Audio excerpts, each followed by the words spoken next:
My dear students, एक बार फिर एक नए लेक्चर के साथ class 10th NCERT supplementary book footprints और इस चैप्टर का नाम है the making of scientist. The making of scientist का मतलब ये हो गया कि एक साइंटिस्ट का निर्माण, एक साइंटिस्ट एक वैज्ञानिक का निर्माण कैसे होता है, किन परिस्थितियों में होता है, कौन कौन से वो इसेंशियल इंग्रेडिएंट्स रिक्वायर्ड है कि एक परफेक्ट साइंटिस्ट उभर करके बन करके आता है। तो इस चैप्टर को पढ़ने से पहले कुछ लाइट थ्रो करते हैं कुछ बहुत ही इंपॉर्टेंट पॉइंट्स पे। ये सारी चीज़ें हमें फोकस करना है बोर्ड के पॉइंट ऑफ व्यू से। जैसे कि इस चैप्टर में थीम क्या है, कौन कौन सी चीज़ों पर हाईलाइट किया गया है, कौन कौन सी चीज़ें इसमें हाईलाइट की गई हैं। तो सबसे पहले देखना है कि बुक जो होती है, बुक वो किसी भी पर्सन के पर्सनालिटी को शेप करने में एक सिग्निफिकेंट रोल प्ले करती है। कोई भी पर्सन हो, अगर उसकी पर्सनालिटी को शेप करना है, उसे फॉर्म करना है, एक आकार देना है, तो book plays very significant role. This question has been asked by CBSE in board exam. दूसरा चीज हम फोकस करेंगे कि किस तरीके से एक पेरेंट का रोल एक बच्चे की जिंदगी में है। जैसे कहते हैं ना कि बच्चे की पहली पाठशाला उसकी माँ होती है, उसका परिवार होता है, पहला गुरु माँ होती है। तो शायद ये चैप्टर में माँ का इतना बड़ा रोल है कि सीबीएसई को कम से कम 4 से 5 बार ये क्वेश्चन पूछना पड़ा है कि रिचर्ड ई ब्राइट को ब्रिंगअप करने में, उसकी ग्रोथ में, उसे साइंटिस्ट बनाने में माँ का कितना अहम रोल, अहम किरदार रहा। उसके बाद आप ये भी देखेंगे कि माँ हो या पिता हो, पेरेंट्स जो होते हैं हमारे, बच्चे की ज़िंदगी में अगर रोल भी प्ले करें तो कैसे रोल प्ले करें, बतौर कंपेनियन यानी बतौर दोस्त की हैसियत से रोल प्ले करें।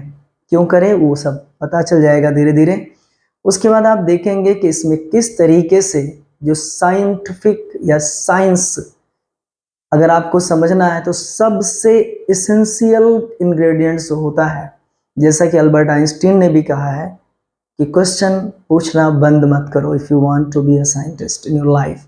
अगर अपनी ज़िंदगी में साइंटिस्ट बनना चाहते हो, साइंस में इंटरेस्ट रखते हो, तो नेवर स्टॉप आस्किंग क्वेश्चन, कभी भी क्वेश्चन पूछना बंद मत करो। दूसरा आप ये भी देखें किस तरीके से एक इंसान अपनी ज़िंदगी में डिटर्मिनेशन के बल पे, परसिवरेंस के बल पे अपनी लाइफ में ग्रो करता है और आज वो किताबों में आ जाता है और हम उसे रीड करते हैं, स्टडी करते हैं उसके बारे में। काफ़ी ऐसी चीज़ें हैं जो खूबसूरत चीज़ें हैं जो एक एक करके अनकवर होंगी, उन पर डिस्कशन करते चलेंगे। तो आज इस चैप्टर को शुरू करते हैं और पढ़ते हैं डिटेल में। तो सबसे पहले है the making of a scientist, यानी एक साइंटिस्ट का फॉर्मेशन कैसे होता है, एक साइंटिस्ट का निर्माण कैसे होता है। इसको जान चुके हैं कि रॉबर्ट डब्ल्यू पीटरसन ने लिखा। ये स्टोरी है रिचर्ड ई ब्राइट की, जिनके बारे में जो अभी भी हैं, अप्रॉक्स मान के चलिए 65-67 ईयर्स ओल्ड हैं वो, और बहुत ही एक्टिवली अभी भी अपने वर्क को कर रहे हैं वो। रिचर्ड ई ब्राइट ने एक मतलब बहुत ही इम्पोर्टेंट, जिसको आप कह सकते बड़ा सिग्निफिकेंट अवार्ड्स भी रिसीव किया, जैसे द सीरल स्कॉलर अवार्ड और दूसरा the shearing plough award for bio chemistry and molecular biology. इनमें इनको ये अवार्ड भी मिले हुए हैं। ये it was his fascination for butterflies, और ये अवार्ड उनको मिले जो, ये इनका फैसिनेशन था, अट्रैक्शन था किसके प्रति, बटरफ्लाइज के लिए। अब ये बटरफ्लाई, लोग सोचते हैं कि कोई छोटे छोटे काम जो होते हैं, जो फन लविंग होते हैं, जो लगता है कि बड़ा अच्छा लग रहा है, उसमें कितना करियर छिपा होता है। अभी आप देखेंगे बटरफ्लाइज के पीछे पड़ना, उसको कलेक्ट करना, तो open the world of science to him. एक मतलब एक बटरफ्लाई जो इंसेक्ट थी, उसने साइंस की दुनिया, open the world of science to him, उनके लिए साइंस का दरवाजा खोल दी।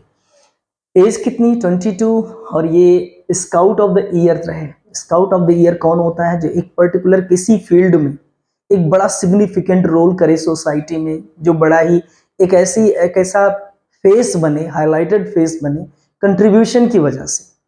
तो इन्होंने इनको farmer scout of the year, इन्होंने क्या किया, साइंटिफिक वर्ल्ड को ही पूरा एक्साइटेड कर दिया। साइंटिफिक वर्ल्ड, आपको जहाँ पता है कि ये वर्ल्ड कई है, अब ऐसा नहीं कि दुनिया बस एक है, ये वर्ल्ड भी कई अलग अलग सेगमेंट में, फील्ड में डिवाइडेड है। Scientific world, cine world, sports world, political world, है ना, ये सारे सारे अपने अलग साइंटिफिक वर्ल्ड, ये सारे वर्ल्ड है। तो इसमें जो एक आया है ना साइंटिफिक वर्ल्ड, इसको उन्होंने पूरी तरीके से एक्साइटेड किया। कैसे एक्साइटमेंट प्रोड्यूस किया, न्यू थ्योरी प्रोवाइड कर दिया किसके बारे में, कि कैसे सेल्स काम करती हैं, हमारे बॉडी में जो सेल्स होती हैं वो काम कैसे करती हैं। रिचर्ड इब्राइट और उसके कॉलेज रूममेट ने एक थ्योरी एक्सप्लेन करी और एक आर्टिकल पब्लिश कराया। और सबसे बड़ी बात, वो आर्टिकल कहाँ पब्लिश हुआ, the proceedings of the national academy of science में। ये वो जर्नल था जिसने आज तक इसके पहले कभी भी किसी स्टूडेंट के मटेरियल को पब्लिश नहीं किया, क्योंकि स्टूडेंट्स के ये एक ऐसा जर्नल रहा है आज तक जो ऑथेंटिक यानी जेन्युइन कंटेंट को ही पब्लिश करता रहा है। हमेशा हमेशा जेन्युइन कंटेंट को पब्लिश किया। सोचिए ये जर्नल कंपेल हो गया, मजबूर हो गया, रिचर्ड इब्राइट की थ्योरी और उनके कॉलेज रूममेट जो थे आर वोंग जो थे, उन दोनों ने मिलकर के ऐसी थ्योरी, ऐसा आर्टिकल दिया कि मजबूरन नेशनल प्रोसीडिंग्स ऑफ साइंस जो है ना, the proceedings of national academy of science को ये जर्नल पब्लिश करना पड़ा। और ये पहली बार था, मैंने आपसे बताया। ऊपर से इन्होंने बताया कि ये सारी चीजें शुरू कैसे हुई, which it was the first in a long string of achievements in science and other fields। Richard Ebright की बहुत बड़ी लिस्ट रही अचीवमेंट की, उसमें एक पहली अचीवमेंट जिसमें ऐड हुई, इन्होंने इस तरीके से किया। ये एक ओनली चाइल्ड, कोई और इनका नहीं घर में, ओनली चाइल्ड। और ये बड़े हुए कहाँ पे, रीडिंग में। Reading, north of reading. Reading एक प्लेस है पेंसिल्वेनिया में, वहाँ के नॉर्थ एरिया में, नॉर्थ ऑफ रीडिंग में ये ग्रो हुई है। और वहाँ पे लिखा है कि not much could I do their, वहाँ बहुत कुछ ऐसा, बहुत ज़्यादा कुछ नहीं था इनके करने के लिए, क्योंकि उन्होंने बताया कि ना मैं फुटबॉल खेल सकता था, ना बेसबॉल खेल सकता था, क्योंकि वहाँ कोई टीम नहीं, अकेला में था। और ये सब चीज़ें वहाँ पर कोई बहुत फैसिलिटी भी नहीं थी।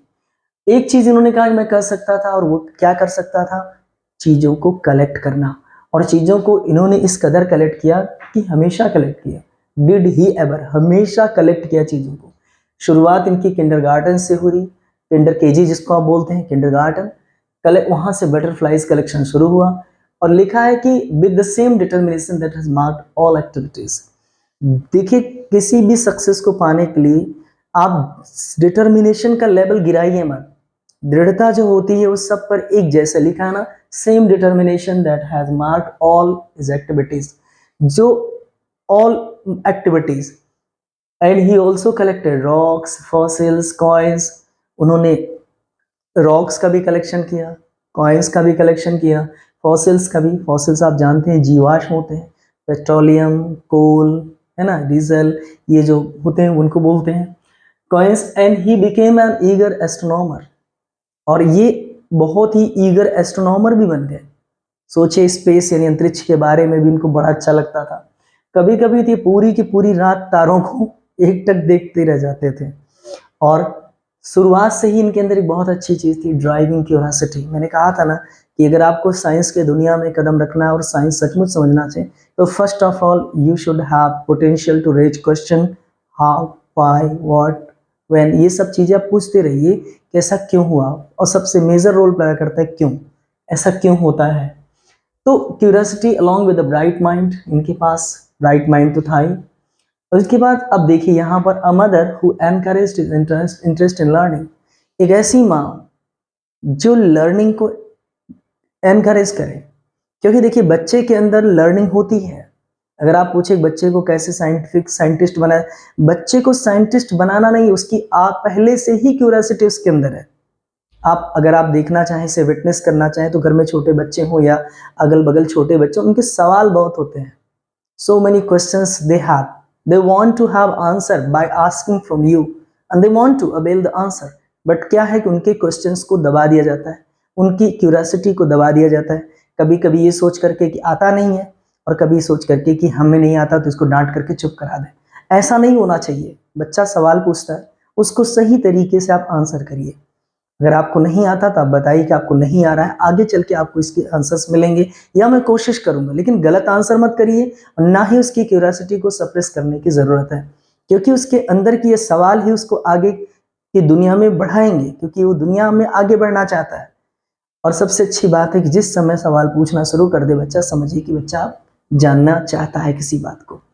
तो शुरुआत से ही ड्राइविंग क्यूरियोसिटी, माँ ने इनकरेज किया उसकी लर्निंग को। टुक हिम ट्रिप पे ले जाना, छोटे छोटे ट्रिप पे ले जाना, इन्वायरमेंट से अवेयर कराना, उनके लिए टेलीस्कोप्स खरीदना, माइक्रोस्कोप्स खरीदना, कैमरास, माउंटिंग मटेरियल जिन पे इनको पोस्ट करते हैं, माउंटिंग मटेरियल जैसे ट्राईपॉड, ये सब वगैरह माउंटिंग मटेरियल्स, अदर इक्विपमेंट और वो सारी चीज़ें, और कई अलग तरीके से माँ ने हेल्प करी। सोचिए एक ऐसी माँ जो इन सारी, जो कहते हैं ना कि अगर बच्चे से प्यार है तो सही मायने में अगर आप उसके लिए कंसर्न है तो आप उसको देखिए कि उसका करियर, उसका फ्यूचर किस डायरेक्शन में मूव हो रहा है। शेप देना सीखिए। प्रेम जितना ही ज़्यादा गहरा होता जाएगा बच्चे के लिए, उतना ही ज़्यादा आप उसके करियर को लेके फोकस करेंगे और आने वाले समय बच्चे को एक परफेक्ट शेप दे करके मार्केट में आप लाएंगे, क्योंकि ताकि वो लाइफ को सही वे में जी सके। प्यार ये नहीं होता कि आप सारी सुविधाएं देते जा रहे हैं, बाकी उसके करियर, उसके ग्रोथ में आप मदद नहीं कर पा रहे। कोशिश करिए आप कि सबसे पहली प्रायोरिटी आपका बच्चा ही आपकी ज़िंदगी में हो, जिस तरीके से यहाँ पर एक माँ कर रही है। ये भी सोचिए कि ये कह रहे हैं कि मैं उसकी इकलौती साथी थी, जब तक अपनी स्कूलिंग नहीं शुरू किया था तो माँ ही उसकी कंपेनियन थी। और ये लिखा था कि जब शाम हो जाती थी, I would bring home friends for him, और सबसे बड़ी बात है कि उसके लिए दोस्त भी लाया करती थी। लेकिन शाम होने के बाद सब तो अपने घर हो जाते थे, लेकिन शाम होने के बाद एक चीज़ था कि ये दोनों लोग अकेले रह जाते थे और बहुत सारी बातें, but at night just things together. Richie एक माँ की पूरी, उन्होंने कहा मेरी पूरी जिंदगी था, रिची ही मेरा सब कुछ था। रिची मतलब रिचर्ड इब्राइट। क्यों? क्योंकि इनके फादर की डेथ तब हो गई जब वो 3rd ग्रेड में थे। रिचर्ड इब्राइट ने बहुत बड़ा अपना नुकसान उठाया। इनके फादर इस दुनिया से चले गए जब वो 3rd ग्रेड में थे। उसके बाद इन्होंने लिखा कि she and her son spent almost every evening dining room and he did have nothing to do. अब ये मतलब अगर इनके पास कुछ करने के लिए नहीं होता तो इनकी माँ क्या रोल प्ले करती थी? मैं उनके लिए काम को फाइंड करती थी। सोचिए, माँ उस अपने बच्चे के लिए काम को खोजती थी, काम की तलाश करती थी, मैं अपने बच्चे को कौन सा काम दूं। और जानते हो कैसा काम था? फिजिकल वर्क नहीं था, लर्निंग थिंग्स, चीजों को सीखना। ये काम मतलब बच्चा सीखे, बच्चा सीखना चाहता है, उसके लिए काम दो, सीखेगा वो। फिजिकल वर्क वो अवॉइड करेगा, फिजिकल वर्क नहीं करना चाहेगा, लेकिन वो सीखना जरूर चाहता है। मदन ने कहा, और सबसे बड़ी बात ही लाइक्ड इट, और रिचर्ड इब्राइट सीखना पसंद करते थे, एंड क्योंकि वो सीखना चाहते थे और सीखा भी उन्होंने, और टॉप ग्रेड से स्कूल में लाए। क्यों टॉप ग्रेड्स लाए? क्योंकि on everything he was just like every other kid. क्योंकि टॉप ग्रेड लाना आसान तब हो जाता है जब आप बच्चे की लर्निंग को ईजी बना देते हैं। द मोमेंट आप बच्चे की लर्निंग को ही ईजी बना दें, मैथ्स पढ़ रहा है, उसकी लर्निंग आसान हो जाए जिस तरीके से, क्योंकि वो छोटा है, उसकी लर्निंग को आसान बनाओ। जितना ही लर्निंग कॉम्प्लिकेटेड होगी, सोफिस्टिकेटेड होगी, उतना ही बच्चा सीखने से मना करेगा। इसीलिए जितना ही लर्निंग ईजी होगी उतना तेजी से बच्चा आगे बढ़ेगा। लिखा है कि द 2nd ग्रेड उसके बाद आया कि बाकी नॉर्मल था। कुछ लोग कहते हैं साइंटिस्ट होते हैं, अल्बर्ट आइंस्टीन के बारे में बड़ा अजीब बात आई कि हेड बड़े थे, बड़ा अजीब सा बिहेवियर था, वो अलग चीज थी। लेकिन इनके साथ क्या था, बाकी और एक्टिविटीज में बिल्कुल नॉर्मल थे वो ये। और जिस समय वो 2nd ग्रेड में थे तो ई ब्राइट देखिए क्या है कि उनके रीडिंग्स में, नॉर्थ ऑफ रीडिंग जो एरिया था, उस एरिया में बटरफ्लाइज की 25 स्पीसीज एग्जिस्ट कर रही थी, और 2nd ग्रेड में रहते हुए ई ब्राइट उन 25 जो स्पीसीज थी बटरफ्लाइज की, उनको इन्होंने कलेक्ट कर लिया। और लिखा है कि शायद मैं अब बंद कर देता, मेरी जो कलेक्शन था बटरफ्लाइज का वो बंद हो चुका होता। रीजन क्या था? रीजन ये था कि अब वहां पे और स्पीसीज तो थी ही नहीं। तो जब इन्होंने फाइनली अपने डेस्टिनेशन को टच कर लिया, 25 स्पीसीज जो थी बटरफ्लाइज की इन्होंने कलेक्ट कर लिया, तो इन्होंने लगा कि बंद हो जाता है। लेकिन उसी समय मैंने आपसे कहा ना कि book has incredible potential to shape a person's personality और लाइफ। यहाँ पे कहानी शुरू होती है, और उसी समय माँ ने एक चिल्ड्रन बुक मिली माँ को, और वो बुक इन्होंने दिया अपने बेटे को, और उस बुक का नाम था the travel of monarch X. उस बुक ने क्या किया कि उसमें ये था कि किस तरीके से मोनार्क बटरफ्लाइज ये माइग्रेशन करती हैं, माइग्रेट करती हैं, एक जगह से दूसरी जगह कैसे आती, खास करके central America, migrate to central America. और इस किताब ने world of science to the eager young collector. ये जो ईगर यंग कलेक्टर था, इसकी साइंस की दुनिया खोल दी इस किताब ने। इस पे बोर्ड ने सवाल पूछा है कि बुक कितना सिग्निफिकेंट रोल प्ले करती है। उसके बाद अब यहाँ आते हैं, तो जब ये उस बुक को एंड किया पढ़ करके, तो उस बुक में लास्ट में रीडर्स को इनवाइट किया गया था कि आप भी बटरफ्लाइज के माइग्रेशन की जो स्टडी चल रही है उसमें आप हेल्प करें। और उनसे कहा गया कि ये हेल्प तभी हो सकती है कि आप जब बटरफ्लाइज को पकड़ें तो उनको टैग करें, टैग करके उन्हें छोड़ दें। बटरफ्लाइज को टैग करें, उनको छोड़ दें, बटरफ्लाइज उड़ेंगी और वो जहां तक जाएंगी वहां पे था कि ये जो टैग्ड बटरफ्लाइज हैं इनको डॉक्टर ओरकाहार्ट को दिए, फ्रेडरिक ओरकाहार्ट को दिए, क्योंकि डॉक्टर फ्रेडरिक ओरकाहार्ट का रोल इनकी लाइफ में बड़ा है। एक ऐसे बहुत अच्छे करेक्टर रहे हैं, और अभी एक और करेक्टर रिचर्ड इवेरर आएंगे, उनका भी नाम है। तो यहाँ पे इनको देखिएगा ध्यान से, क्योंकि ये भी 2-3 बार और आएंगे। बटरफ्लाई को टैग करें, और फ्रेडरिक डॉक्टर ओरकाहार्ट जो कि यूनिवर्सिटी ऑफ टोरंटो में रिसर्च कर रहे थे, वहां पे पोस्टेड थे कनाडा में। ईब्राइट की माँ ने डॉक्टर ओरकाहार्ट को लेटर लिखा, और उसके बाद वहां से आइडियाज मिले, और रिचर्ड ईब्राइट ने क्या करना शुरू कर दिया, attaching light adhesive tags to the wings of monarchs. तो विंग मोनार्क के विंग्स पे अब लाइट एडहेसिव जो चिपकाने वाला गम वगैरह, लाइट एडहेसिव यूज करके टैगिंग करना शुरू कर दी। अब आप देखते रहे किस तरीके से एक बच्चा जो है किस तरह साइंस की दुनिया में आगे बढ़ रहा है, कैसे वो साइंटिस्ट होने की दुनिया में आगे बढ़ रहा है। अब ये था कि एनीवन हु फाउंड, अब यहाँ देखते हैं, लेकिन ये भी सवाल था कि अगर आप एक एक बटरफ्लाइज को अगर आप पकड़ेंगे और उन्हें टैग करेंगे, बहुत समय लगने जा रहा है। बात तो सच भी है, बहुत टेडियस जॉब भी हो जाएगा, बहुत ज़्यादा वर्क। और उसके बाद उस बच्चे ने एक नया दिमाग लगाया। क्या लगाया कि उसने कहा कि मुझे एक काम करना पड़ेगा, बटरफ्लाइज की पूरी फ्लॉक को रेज करना पड़ेगा, पूरी झुंड मुझे ग्रो करानी पड़ेगी।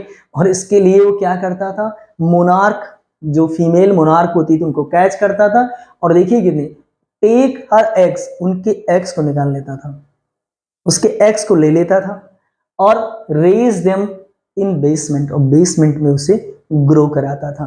ग्रो कराते थे थ्रू देयर लाइफ साइकिल। कैसे लाइफ साइकिल क्या है, एग से कैटरपिलर, कैटरपिलर से प्यूपा, और प्यूपा से अडल्ट बटरफ्लाई। उसके बाद वो जब बटरफ्लाई अडल्ट हो जाती थी, इसको टैग करते थे विंग्स में और उन्हें जाने देते थे। ये प्रोसेस चला कई साल तक, मतलब कई साल तक जो उनका बेसमेंट रहा पूरी तरीके से वो होम बना रहा, thousands of monarch, different stages of development. सोचिए आप कितना मेहनत किया, कितना डिटर्मिनेशन, कितना परसिवरेंस। एक आदमी कुछ समय के बाद काम को बंद कर देता है, लेकिन ये काम चलता रहा, ये काम चलता रहा, क्योंकि डॉक्टर ओरकाहार्ट की बात इन्होंने माना कि वो एक रिसर्च कर रहे थे, और ये लड़का डॉक्टर ओरकाहार्ट की मदद कर रहा था। और यही रीजन था कि डॉक्टर ओरकाहार्ट भी इनसे कनेक्टेड हुए, और इन्होंने इनकी भी हेल्प कैसे करी। फाइनली अब धीरे धीरे बटरफ्लाइज को टैगिंग करने में जो इंटरेस्ट था, अब ये खोने लगे। देखिए किसी का इंटरेस्ट खत्म कब होता है, लिखा है कि ये टेडियस वर्क था। अगर वो वर्क टेडियस हो जाए, यानी बार बार बोर्डम आ जाए, थकान आने लगे, एक ही काम बार बार रिपीट हो रहा हो, और दूसरी बात नॉट मच फीडबैक। इसीलिए कहते हैं लाइफ को हमेशा इनोवेशन में रखना चाहिए, इनोवेटिव आइडियाज लाने चाहिए, नए इनोवेटिव स्किल्स डेवलप करनी चाहिए, सो दैट आप अगर एक टीचर हैं तो आप सही तरीके से पढ़ा सकें, या ऑफिशियल वर्क करते हैं, कुछ नई ऐसी चीज़ें हो जो ऑर्गेनाइजेशन के लिए या कहीं किसी चीज़ के लिए फुलफिल, उसके एम को फुलफिल करें। आप अपने आप को इनोवेटिव रखें। यहाँ पर क्या हुआ, टेडियस होने लगे, ऊपर से मच फीडबैक नहीं मिला।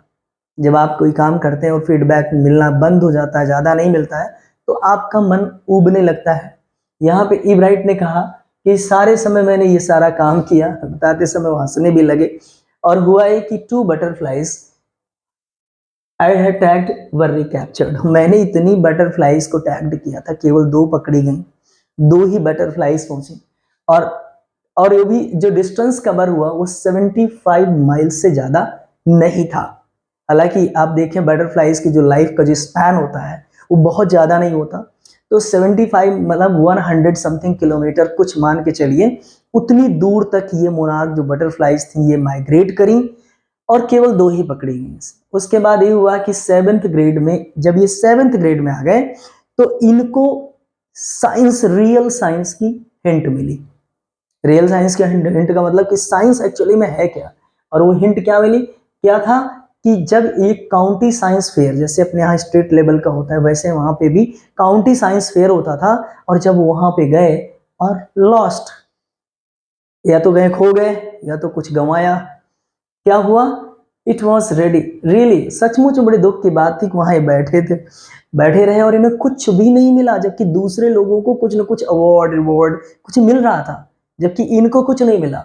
रीजन ये था कि ये जो जो इनकी एंट्री हुई थी काउंटी साइंस फेयर में, इस फ्रॉग के टिश्यूज की स्लाइड लेके गए थे, माइक्रोस्कोप के थ्रू उसको दिखाते थे, महज डिस्प्ले करते थे, ये देखो टिश्यूज हैं, फ्रॉग के टिश्यूज हैं, अब माइक्रोस्कोप लगा लगा के दिखाते थे। ये एक्चुअली में इसी वजह से इनको कुछ नहीं मिला। इनको उस समय फीलिंग आई कि विनर्स ने रियल एक्सपेरिमेंट करने की कोशिश करी थी। जो विनर्स थे उन्होंने रियल एक्सपेरिमेंट करने की कोशिश की, मात्र डिस्प्ले नहीं किया था, नीट एंड क्लीन डिस्प्ले नहीं। Science neat and clean display नहीं है, साइंस एक्सपेरिमेंट है। साइंस एक्सपेरिमेंट करने को ही साइंस बोलेंगे। और उसके बाद रिचर्ड के अंदर तो कॉम्पिटेटिव स्पिरिट पहले से ही थी। अब दिमाग में बैठ गया कि मैं हारा हूं। अब इसलिए नहीं कि मैं हार गया, क्यों हार गया मैं, उनके अंदर तो पहले से कॉम्पिटेटिव थी, इतना जल्दी तो मतलब पीछा छोड़ते नहीं थे, प्रतियोगिता की भावना तो पहले से ही थी। और वो जो है that drives Richard Ebright appearing, और उसके बाद अगले साल फिर से होना था फेयर, और मुझे कुछ करना था, सचमुच कुछ रियल एक्सपेरिमेंट करना था। तो ये आइडिया इन्होंने इतना सारा समय अपना किस में दिया था, एक इंसेक्ट पे दिया था, बटरफ्लाई इंसेक्ट पे दिया था। तो इनको उसी का एक्सपीरियंस था, तो इन्होंने उठा करके असिस्टेंस मांगी, हेल्प मांगी, किससे, डॉक्टर उर्कहार्ट को। और उर्कहार्ट ने इस लड़के को एक पूरा स्टैक ऑफ, पूरा लिस्ट सजेशन की, एक मतलब सलाह की, सुझाव की पूरी लिस्ट भेज दी, और वहां से आई, और वो जो लिखे थे, those kept Ebright busy all through the school and led to the prize project and country and international science fair. सोचिए, स्कूल प्रोजेक्ट, इंटरनेशनल, कंट्री, इन सब तक बिजी रखा। वही जो इनके सजेशन से वही इनको लीड किए, प्राइज प्रोजेक्ट तक लीड किए, काउंटी में गए, इंटरनेशनल में गए, साइंस फेयर्स में गए।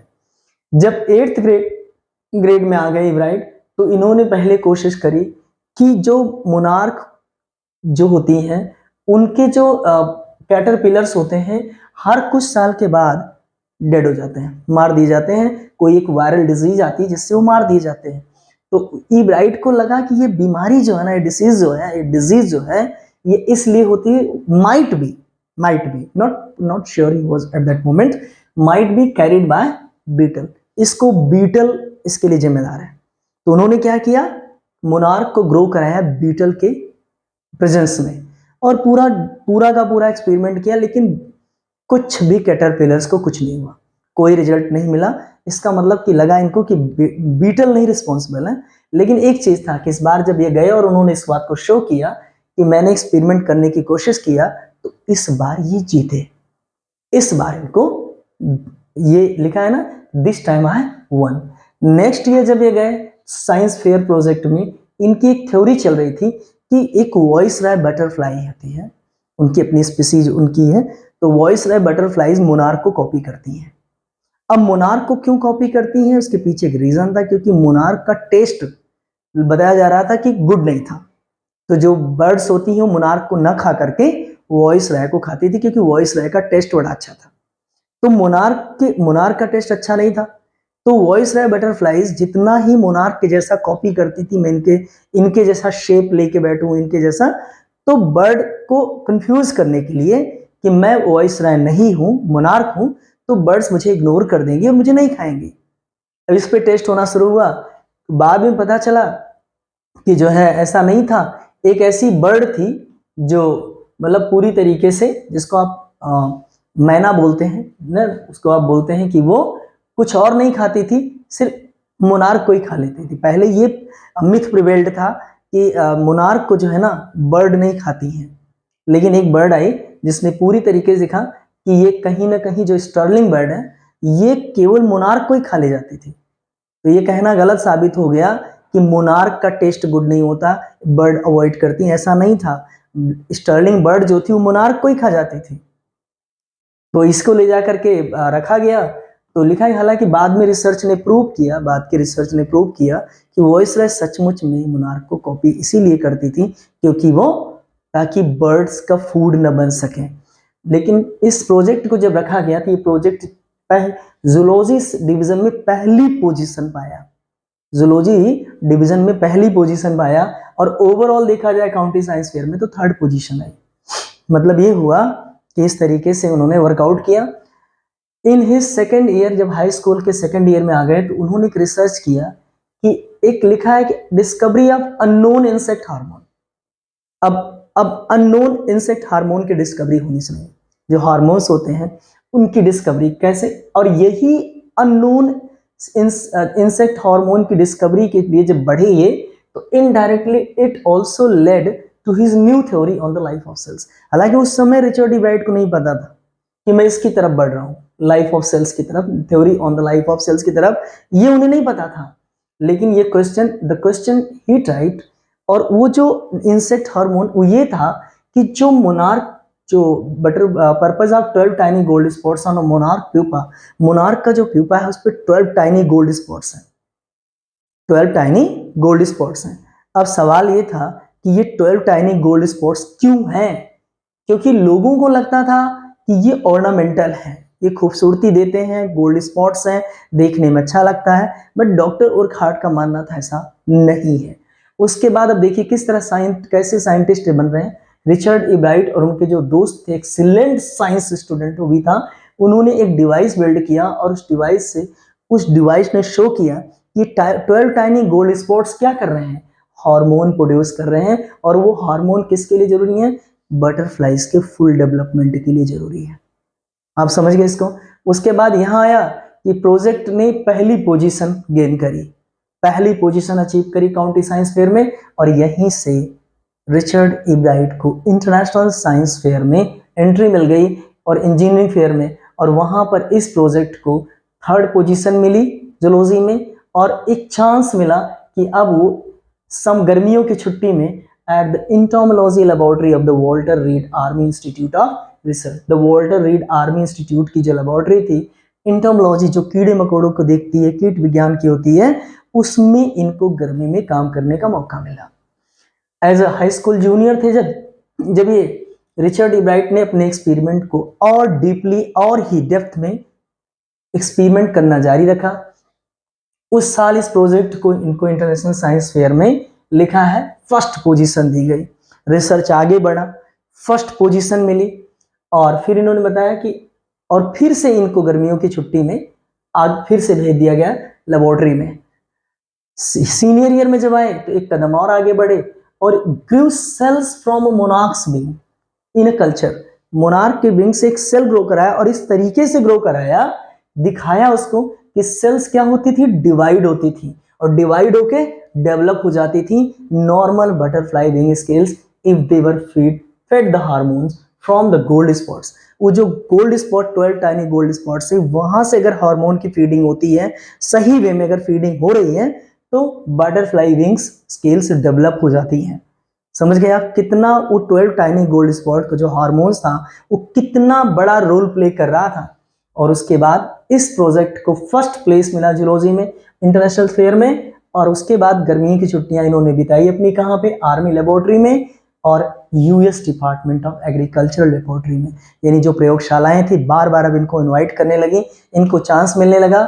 और आने वाले समर में जब ये हार्वर्ड यूनिवर्सिटी में पहुंच गए, तो फ्रेशमैन थे, पहला साल था, ई ब्राइट फिर से वापस गए लेबोरेटरी और डिपार्टमेंट ऑफ एग्रीकल्चर में, और वहां पे उन गोल्ड स्पॉट्स जो हार्मोन थे, जो गोल्ड स्पॉट प्रोड्यूस कर रहे थे, गोल्ड स्पॉट्स जो थे जो हार्मोन्स प्रोड्यूस कर रहे थे, उन पे और डिड मोर वर्क, काम किया। और चूंकि आपको पता है लेबोरेटरीज में बहुत सोफिस्टिकेटेड, बड़े कॉम्प्लिकेटेड, बड़ी एडवांस्ड टूल्स होते हैं, तो उनकी मदद से ये हार्मोन्स का केमिकल स्ट्रक्चर पता कर लिया। ये जो हार्मोन्स है इनका केमिकल स्ट्रक्चर कैसा है, ये कैसे केमिकली स्ट्रक्चर्ड है।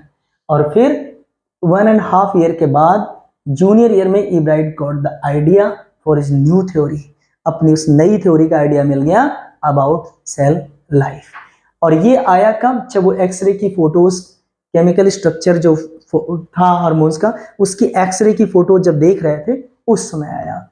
और जब उन्होंने ये फोटो देखी तो लिखा है कि इब्राइट मतलब यूरेका, मतलब I have achieved, I have got, ऐसा कुछ इन्होंने नहीं बोला। बहुत पेशेंस, बहुत शांत, क्योंकि इनको पता था कि एक्साइटमेंट है लेकिन पेशेंस बना के रखो, अभी जर्नी और आगे बाकी है। तो लिखा है कि बिलीव, उनको लगा कि ये जो इंसेक्ट हार्मोन्स हैं ये एक बहुत बड़े बायोलॉजी के पजल को सॉल्व कर दिया। और वो पजल क्या था कि how the cell can read the blueprint of its DNA.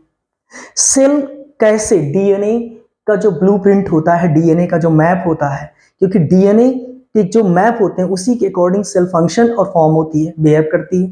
तो डीएनए पहले एक ब्लूप्रिंट देता है, एक मैप देता है सेल को, और सेल उसी के अकॉर्डिंग ग्रो होना, टूटना, बनना, बिगड़ना सब चलता है। तो लिखा है कि DNA is the substance in the nucleus of a cell. तो डीएनए जो जो सेल के न्यूक्लियस में होता है, सेंटर में होता है, एक ऐसा सब्सटेंस होता है न्यूक्लियस में दैट कंट्रोल्स हेरिडिटी। अब आप देखे होंगे कि डीएनए कितना पावरफुल रोल प्ले करता है, क्योंकि जो जेनेटिक बातें होती हैं एक जनरेशन से दूसरी जनरेशन में जाने वाली वो चीजें, यानी हेरिडिटी को कंट्रोल करने का काम डीएनए करती है। और डीएनए ही डिटरमाइन करता है कि किस तरीके से सेल का फॉर्म होगा और फंक्शन होगा, एक सेल किस तरीके से व्यवहार करेगी, उसका शेप कैसा होगा, ये कौन डिसाइड करता है, डिटरमाइन करता है, डीएनए। इसलिए डीएनए ही लाइफ का ब्लूप्रिंट है। अगर डीएनए लाइफ का ब्लूप्रिंट है मतलब एक बहुत बड़ा अचीवमेंट, बहुत बड़ा अचीवमेंट। अगर डीएनए के केमिकल स्ट्रक्चर, डीएनए में कोई चेंजेस किए जाएं तो उसमें क्या चीजें देखने को मिलेंगी। Ebright and his college roommate James R Wong पूरी रात बेचारे दोनों ने काम किया, drawing pictures, constructing plastic models of molecules, ये दिखाने के लिए कैसे ये चीजें हो सकी, कैसे मैंने इन सब चीजों को फाइंड आउट किया साइंटिफिकली, कैसे ये सही है। और उन दोनों ने बाद में लिखा, पेपर को एक्सप्लेन किया गया, और सोचिए वही proceedings of national academy of science journal में पब्लिश हुआ, ये वही मैटर था। और बाद में लिखा है रिचर्ड ई ब्राइट कि जो लोग उनको जानते थे उनको सरप्राइज नहीं हुआ, कोई सरप्राइज नहीं। और second in his class of 1510 students में हार्वर्ड यूनिवर्सिटी में रिचर्ड ई ब्राइट को सेकेंड पोजीशन मिली। ई ब्राइट आगे बढ़े, ग्रेजुएट स्टूडेंट रिसर्चर के तौर पे हार्वर्ड मेडिकल स्कूल चले गए, और वहां उन्होंने एक्सपेरिमेंट करते करते रहे, शुरू कर दिया। और अगर ये थ्योरी प्रूव हो जाती है तो लिखा है कि बहुत बड़ा स्टेप होगा किस अंडरस्टैंडिंग के लिए, प्रोसेस ऑफ लाइफ के लिए। और ये नए आइडियाज के लिए भी बड़ा अच्छा होगा, और ये नए आइडियाज क्या करेंगे, जो कुछ टाइप्स के कैंसर्स हैं, अदर डिजीजेस हैं, उनको प्रिवेंट करने में मदद करेंगे। जो कैंसर्स वगैरह जेनेटिक होते हैं, अगर ये सब कुछ सही रहा तो उनको चेंज किया जा सकता है। ई ब्राइट की जो साइंटिफिक क्यूरियोसिटी रही वो इन सब में काफी, इसी की वजह से सब कुछ पॉसिबल है, क्योंकि ई ब्राइट के पास कैसी एक साइंटिफिक क्यूरियोसिटी रही। हाई स्कूल में रिसर्चर के तौर पे पर्पस क्या था, वो मोनार्क प्यूपा का स्पॉट फाइंड आउट करना, कि इवेंचुअली फिर उसे लीड करते हुए कहाँ लेके चले गए, थ्योरी अबाउट सेल लाइफ। देख रहे हैं किस तरीके से रिचर्ड ई ब्राइट आगे बढ़ रहे हैं।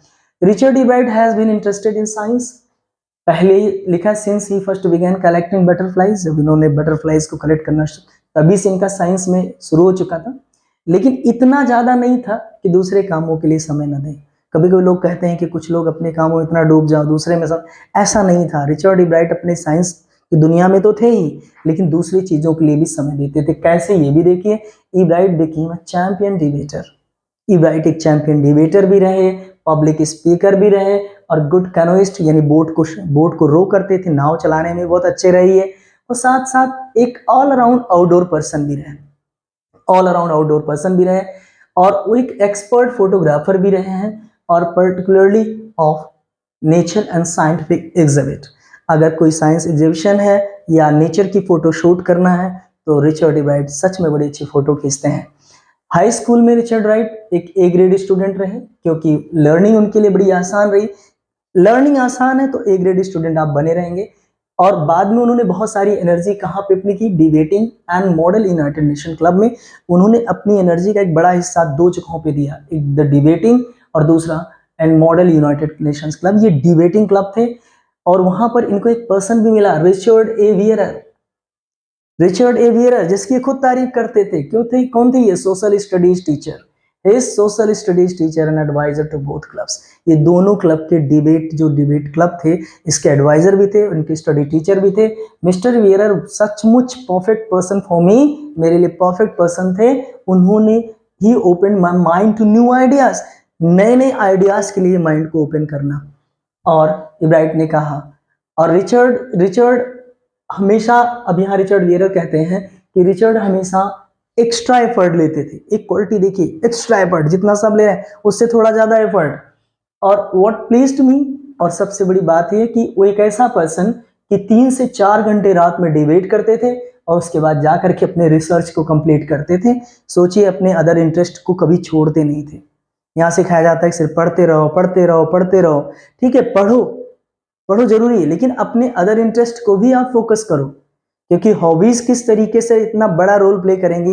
हॉबीज ही तो है, बटरफ्लाई कलेक्शन की हॉबीज ही तो थी, हॉबी ही तो थी जो इनको कहाँ लेके चली गई। आज हम किताबों में इनको पढ़ रहे हैं।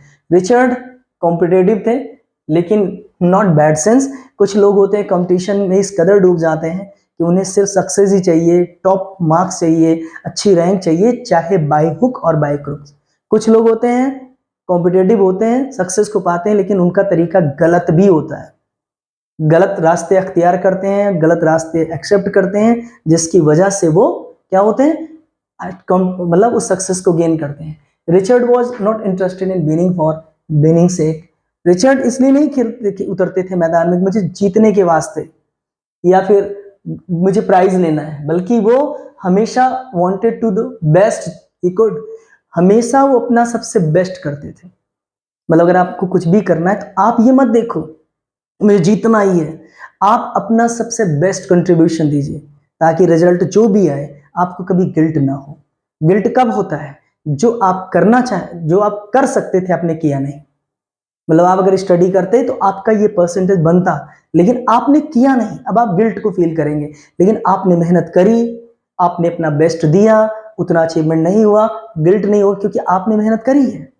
आप फिर आगे और इंप्रूवमेंट करेंगे। लेकिन वो अपना बेस्ट जॉब करते थे फॉर द राइट रीजंस, सही रीजन की वजह से। और ये है, he wanted to do the best job for the right reasons, he wants to be the best. सही कारणों से वो अच्छा बनना चाहते थे। कहते हैं इंसान की जिंदगी में अगर उसका जो पर्पस है, जो मोटिव है, अगर पायस हो, पवित्र हो, साफ सुथरा हो, तो उसकी जिंदगी खुशहाल हो जाती है। जब भी आप कोई कदम उठाएं तो ये सोच के उठाएं कि ये जो मेरा उद्देश्य है वो पवित्र होना चाहिए। If you want to be a doctor, तो डॉक्टर इसलिए ना बने कि a lot of money can be, नहीं, ऐसा नहीं। आपके पीछे का मकसद बहुत शुद्ध हो, बहुत ही पवित्र हो, तो कुछ ऐसा ही राइट रीजंस की तरह उतरते थे वो। तो जब आपके इरादे नेक हो जाते, कहते हैं ना, नीयत साफ मंजिल आसान। तो अब यहाँ पे वही था कि इनकी नीयत बड़ी अच्छी थी, और and that is one of the ingredients in making of a scientist. और ये एक इंग्रेडिएंट है एक साइंटिस्ट को बनाने का। क्या करें, start with first rate mind, शुरुआत एक अच्छे मस्तिष्क से करें। उसमें क्या मिलाएं, क्यूरियोसिटी। साइंटिफिक अगर साइंटिस्ट बनना है तो शुरुआत एक अच्छे रेट माइंड से करें। और अच्छा माइंड कब बनता है, जब आप लर्निंग पे बिलीव करते हो, लर्निंग इजी बनाते हो और खूब सीखते हो बहुत सारी। उसमें क्या ऐड करना है, क्यूरियोसिटी, सवाल पूछो, उत्सुकता, उत्सुकता आपके अंदर होनी चाहिए।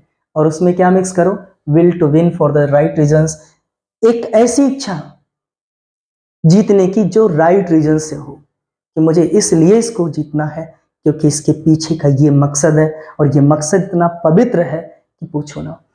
और right reasons, Ebright has these qualities, ये इब्राइट के अंदर क्वालिटीज हैं। From the time the book the troubles of monarch X, उस समय जब ट्रबल ऑफ मोनार्क बुक से open the world of science to him, उसने साइंस की दुनिया उसके लिए ओपन कर दी। Richard Ebright has never lost his scientific curiosity, Richard Ebright ने कभी भी अपनी साइंटिफिक क्यूरियोसिटी को खोया नहीं है। तो ये सारी चीजें रही जो मैंने डिस्कस करी। आई होप कि अब आप इसमें बहुत सारे क्वेश्चंस आपके आंसर्स मिल जाएंगे, क्योंकि बोर्ड ने जितने भी लगभग किए तो मैंने टच किया है। अगर अब आप इसको पढ़ेंगे तो आपको बहुत सारे आंसर्स मिलने शुरू हो जाएंगे। तो आज के लिए बस इतना ही। तो एक नए लेक्चर के साथ फिर मिलेंगे जल्दी ही। Thank you for watching this video.